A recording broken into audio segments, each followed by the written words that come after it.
pang magkalayo? Bakit kailangan pang iwan ako?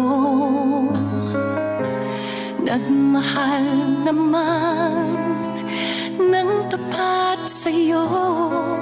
Bakit kailangan pang mangyari sa atin to?